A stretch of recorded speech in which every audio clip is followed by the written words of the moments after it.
Ugandan president and his son are accused of crimes against humanity. Testimonies sent to the International Criminal Court detail accusation. Court detail accusations.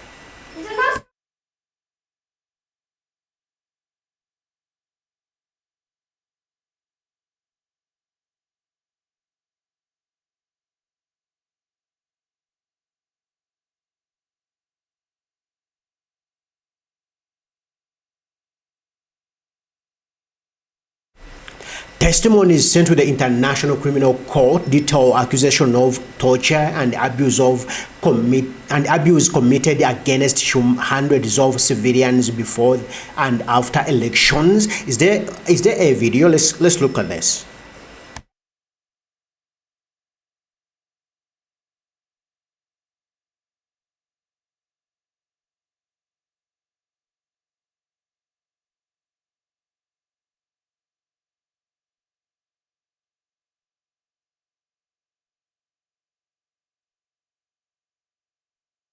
Keyo mugenda girabaawo eyo yawandiikiddwa The Guardian nga boogera ku Muhoozi n'ebikolobero bya zaakola.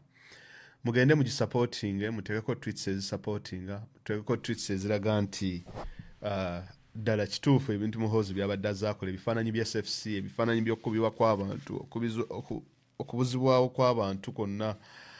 Please mugende at Keyo mu gisupporting okufaako obufi kyeki kyokka kye mbaagaza.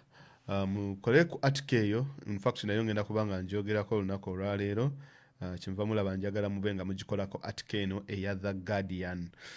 Easy weba osobola nga oli awo, please nyamba onteereko link eyo n'omuntu yenna alikaawo. Article eno mugende ku Twitter page eya The Guardian, bawandiise Muhoozi's Ugandan president's son named in ICC complaint. Please mugende musupportinge tweet eno, mugende mugiretweetinge. And do as much as you can, please. Support this tweet. Muji supporting nga musobola. Njirabye muji sharinze bangi, but it is very paramount. Mwantu ayatutobudde okuwandika article eno, because article yabadde hard hitting eri Muhoozi Kyebabade. And I'm going to come and explain why this article is very, very, very detrimental, very damaging, ate very bad eri Museveni ne amalindizige naddala mutabani we. Omanyiye okuba nti no osesesesa omusika ate kafeera alina engeri gye yayimba nti tugenda ne tuteekateeka abasika ate oluusi omusika n'akusookayo, kale ebyensi ne bikusobera n'ogamba bannaye naye Mukama Katonda alina engeri gy'akola ebintu bye. Oteekateeka omusika nga bannaye yagenda okunsikira biki, ate gw'oteeseteese n'akusookayo.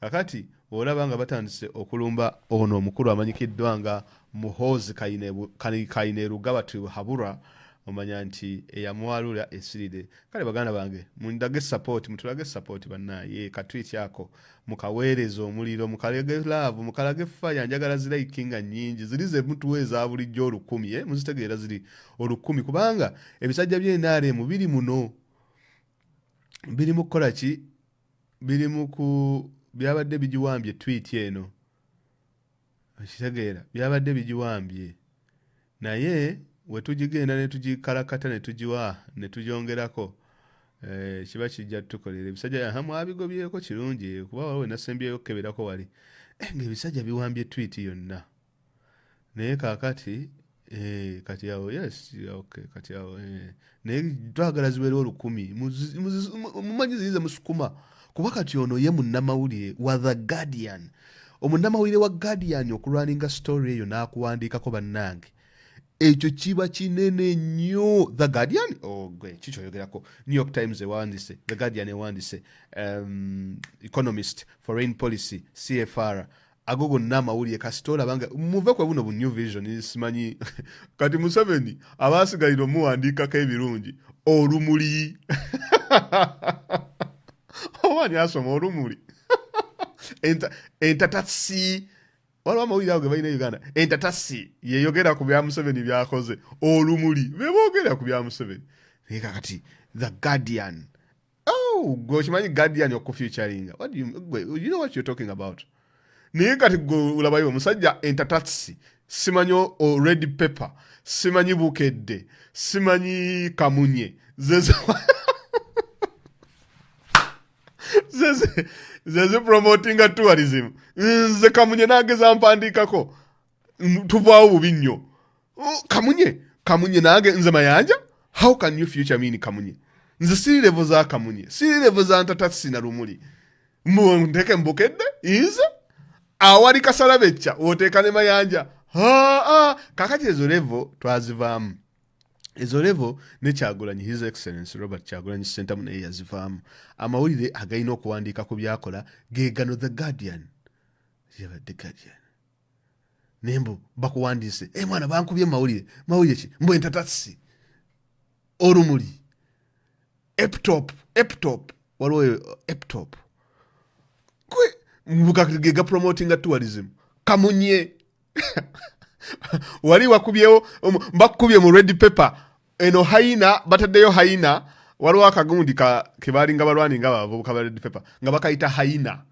Kati nze onteke mawire gegamu negotekamu haina? Really? Gwe. Eno jaya kano miwunyo.